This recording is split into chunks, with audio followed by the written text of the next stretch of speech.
tema que eu tenho para falar para você hoje é continuidade das nossas conversas. Eu sei que às vezes eu vou, às vezes eu volto, às vezes eu estou em João, mas tem sido assim, né? A gente tem andado em Lucas. Lucas capítulo 11 nós estamos andando, tá bom? Segundas-feiras eu puxo a conversa de domingo para a gente arrematar o que foi falado domingo, tá bom? Espero que vocês estejam gostando desse processo. O desejo que eu tenho é que sempre você seja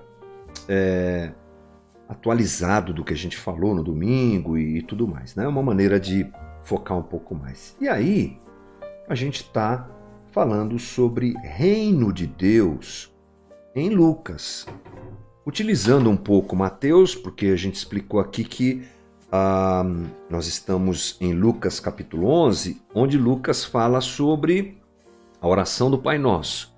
Venha o teu reino, seja feita a tua vontade. Olhando para Mateus, porque o texto de Mateus é um pouco maior, mais recheado, vocês lembram disso? A gente ainda está falando sobre reino de Deus. Acho que nós falamos já 2 lives, né? Sobre isso.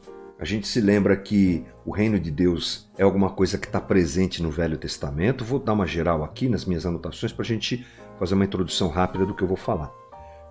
Jesus, ele dá muita ênfase ao reino de Deus e pouca ênfase à igreja. Lembra-se disso? A gente falou muito isso, porque ele é o implantador do reino. Ele é a porta para o reino. Eu acesso ao reino através de Jesus.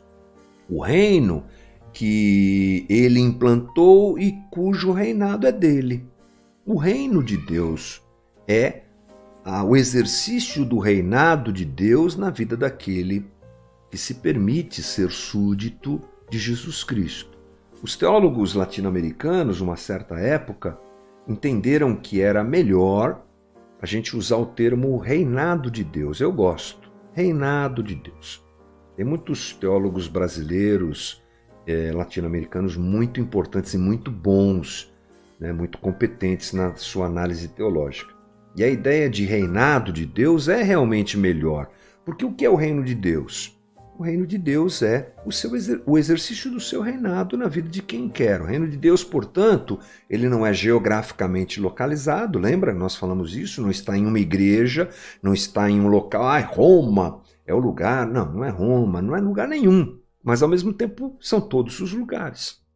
Não está presente e preso fisicamente, está na dimensão do místico, é a ordem do místico, não é a ordem, não é, do palpável.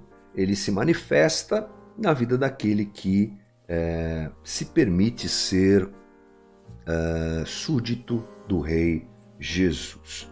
Aí nós falamos sobre isso, que o reino de Deus está em todo lugar, mas hoje eu quero abordar um tema, e vou ser rápido nisso, que a gente não tem muito tempo, mas eu acho que ele é fundamental. Quando isso me veio como informação, através dos meus estudos no seminário e tal, já tinha ouvido falar alguma coisa, mas não tinha muito conhecimento e entendimento disso. Isso foi um divisor de águas na minha fé, no meu entendimento sobre como Deus opera. Porque se é uma coisa que a gente tem que ter, é um desejo mínimo de entender como Deus faz as coisas. Nunca o saberemos completamente. Nunca o teremos completamente.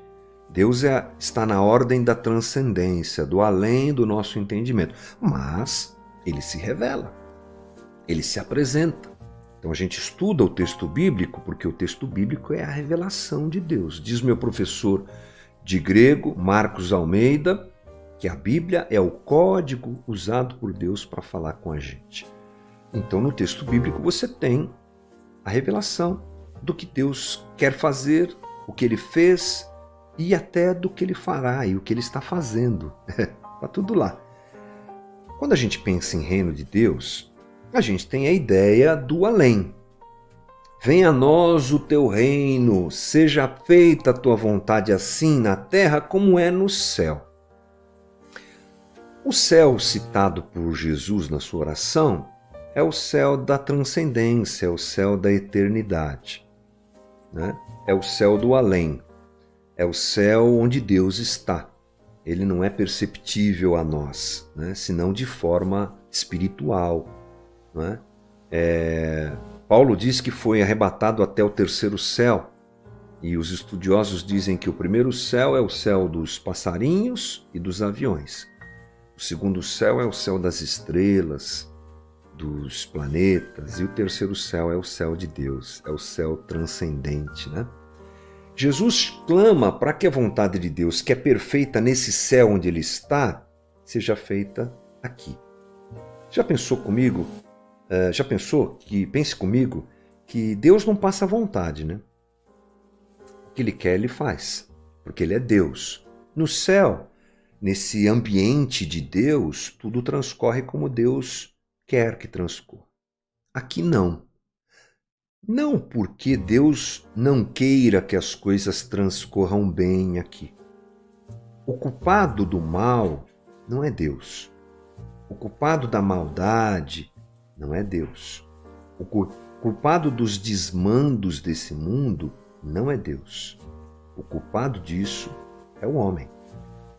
Deus dá ao homem a liberdade de se relacionar com ele desde o começo de tudo. Aqui na terra a gente vive a vontade do homem. O clamor de Jesus é: Pai, faz a vontade aqui da terra, a tua vontade ser aqui na terra como ela é no céu. Que ela alcance a plenitude, alcance a todos, não é? E essa é a manifestação do reino. A manifestação do reino é a manifestação da vontade de Deus, do reinado de Deus. E Jesus ora pedindo que ela seja ampla, que ela seja completa, como é no céu, aqui na terra. Para isso, o que precisa acontecer? A conversão dos corações, do coração do homem. A transformação do coração do homem. Porque o homem rompeu com Deus. O homem se apartou de Deus. O homem buscou autonomia, autônomos. A própria lei, a lei que eu faço, a lei que eu desejo, a lei que eu quero, a lei que eu busco. Esse apartamento, essa divisão do homem, separação do homem com Deus, afeta a manifestação da vontade de Deus e do reino de Deus. Por isso que nós temos um sistema corrupto, que é o sistema humano. Desde a queda, isso está presente como uma realidade clara na existência humana. Desde o nosso apartamento, desde o nosso distanciamento, desde a nossa ruptura, os desmandos começaram a acontecer. A corrupção chegou às nossas relações, chegou à nossa forma de lidar com a criação, e a gente só vem vivendo esse estresse todo desde o princípio até hoje. Nesse processo, Deus está conosco. Deus não nos abandonou por conta do pecado e da ruptura. Ele trouxe seu reino para cá. Aquele que era o projeto inicial perfeito, completo, presente no Éden, foi comprometido pela queda. Mas Deus continua viabilizando a sua presença entre nós, nos mostrando como vivermos, e isso ao longo da história. São as manifestações de Deus na história. Acontece que isso vai acontecendo até e chega o ápice, que é a presença do Cristo. Você tem a formação de Israel, lá em Gênesis 12, de Gênesis 3 da queda até Gênesis 11 é só ladeira abaixo. Aí vem Abraão é chamado, a formação de Israel acontece, Deus vai durante a história trabalhando o homem rejeitando, o homem em pecado, o homem dizendo que não quer Deus, o homem adorando ídolos, o homem valorizando a si mesmo e querendo a sua pretensa liberdade. Essa coisa toda está no desenrolar da história. Vem Cristo. É o ápice do tempo. Vem Cristo. Traz o reino até nós. Que agora não é uma lei. Agora não é uma nação exclusiva e única, Israel. Não, agora é para todo o homem. Todos os homens. Todos. Agora nós temos Deus em nós. E o reino de Deus está presente porque nós nos curvamos a Ele. Muito bem. O grande detalhe é que a gente olha para a oração de Jesus e percebe que Jesus pede que essa perfeição, deixa eu pôr a mão aqui, essa perfeição do céu e do reino dos céus esteja presente entre nós, porque ele sabe que não está. Ele deseja que esteja, mas ele sabe que não está. E esse é o momento que a gente vive. O reino de Deus já está aqui, mas não completamente. Dessa introdução para chegar nesse ponto aqui e te explicar isso. Onde está o reino de Deus? Ele está nos céus, nessa plenitude da vontade de Deus, mas ele também está aqui. Mas eu não estou vendo o reino de Deus aqui com um monte de miséria e problema que a gente tem. Então, ele já está, mas ainda não plenamente. Esse é um segredo da ação divina muito importante para nós cristãos compreendermos. O reino de Deus já está aqui, mas não completamente.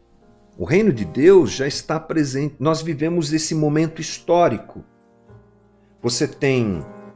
Como é que eu vou explicar aqui? Pensei em achar um gráfico que eu vi uma certa vez, um diagrama, mas não consegui encontrar, que explica essa era, não é, em que a gente está inserido como um momento peculiar da ação divina. Né? Vai chegar o momento em que, a partir daqui, o reino será completo. A gente chama isso de parúzia.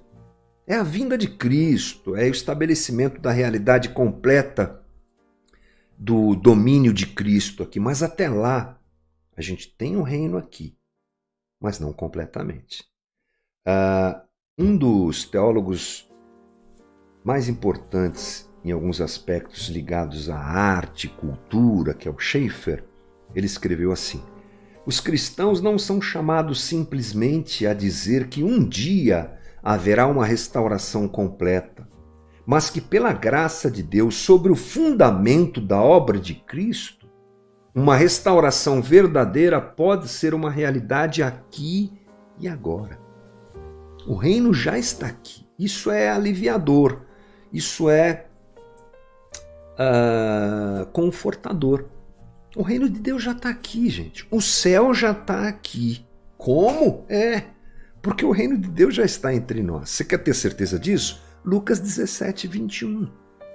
Algum momento aí nós já lemos isso.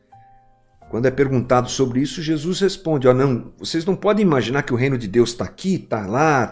O reino de Deus já está dentro de vocês. Ele já está aqui. E a gente vai manifestando a vontade de Deus, porque somos do reino.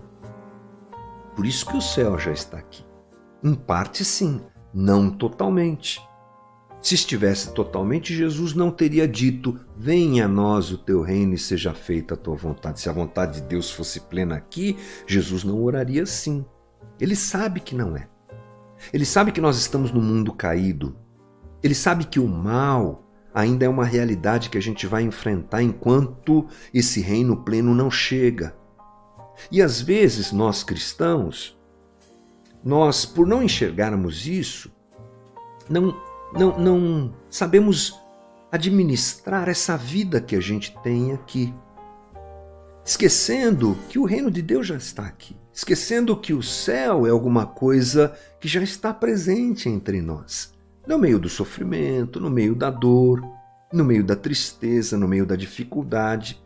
Você pode antever, ter perspectivas, lampejos do reino vindouro, porque o reino está em nós. É a graça de Deus que acompanha a gente no dia da nossa dificuldade. É a transformação de todos nós em pessoas que refletem o caráter de Cristo. Não completamente, eu sei. Ainda tem choro, ainda tem dificuldade, mas Ele está aqui. Ele está entre nós. O reino está entre nós. Chegará o dia que tudo se convergirá a Cristo, diz Paulo em Colossenses. Tudo se convergirá para Cristo. Será o fim de todas as coisas nele, porque tudo começou nele e tudo voltará para ele. Aí se concretizará a realidade de um reino completo, onde não haverá mais choro, onde as coisas velhas vão passar e a gente vai viver um momento indescritível para nós, né? Difícil de pensar como será, mas a gente pode e deve ter a perspectiva do reino que já está aqui. Lutarmos por ele, implantarmos, expandirmos o reino de Deus aqui, através do viver o Evangelho. O viver o Evangelho é manifestar o reino de Deus aqui. E contar com a presença de Deus, sabendo que Ele está aqui entre nós, habitando em nós agora. Rapaz, é no meio da dor a gente vê a graça de Deus. É andar por esse mundo louco, diante de tanta coisa esquisita, sabendo que a gente não está sozinho, mas que o reino de Deus já está entre nós. Isso é importantíssimo. A visão da gente, como cristãos que somos, precisa incluir essa perspectiva. Caso contrário, a gente acaba fazendo avaliações erradas, tipo, esse mundo é uma droga, que acabe logo. Não, o reino está aqui já. Ah, não tem jeito. Sim, por um lado é verdade. Mas dá para viver muita coisa especial. Porque o Espírito de Deus habita em nós e o reino de Deus já está em nós. O reino já está em nós, não completamente, mas já podemos vivê-lo em seu poder, em sua capacidade reconciliadora do ser humano com Deus. É importante que a gente deseje isso. É importante que eu deseje que o reino venha. Não como uma manifestação plena futura somente, mas venha agora. Diante de tudo isso que a gente está vivendo, venha o teu reino, Senhor. Seja feita a tua vontade.